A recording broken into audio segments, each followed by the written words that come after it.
g'ami bilan band bo'lsin, kami bilan band bo'lsin, g'iybatdan dil tiyilsin, hamma o'zini bilsin. Nima emish? Bittagina vitrina qo'yib filial ochdik devalarmizmish. G'alatisizlar tavba. Institutga pechonni olib borib qo'yib, buni ham filial deysizlar.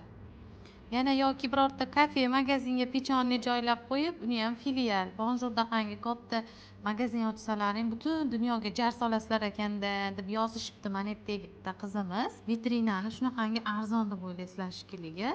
Yo vitrina nima sizlar uchun 100 mingmi? Bismillahirrohmanirrohim. Agar vitrina 100 ming so'mdan bo'lganda, hozir bizda 9 ta vitrinamiz bor shunda. 900 ming pul bo'ladimi? Qo'limda yeyapman. Bismillahirrohmanirrohim dedim. Kecha kuni yana bitta joyga vitrina qo'ydik. Bu hamkorlikmi yo filialmi deysizlar? Vitrinani juda arzon deb o'ylaysiz shekilli. Sizning narzingizda o'zi vitrinani narxini biladiganlar bo'lsa kommentda yozib yuboringlar. Mana rahbarlarimizdan so'rab bilib olsam bo'lar ekan.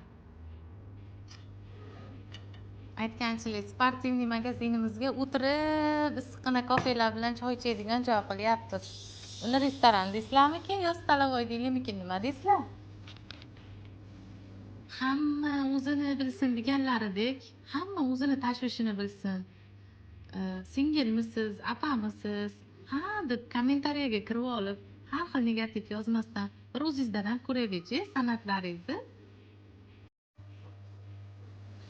Kattami, kichkinami, filialmi, magazinmi, Muzdalifamizni boriga shukur. Maza qilib ishlaymiz. Nima deysizlar negativchilar? Uni qo'yinglar-u. Muzdalifada piramida degan shirinligimiz juda ham mazali boshqacha chiqibdi.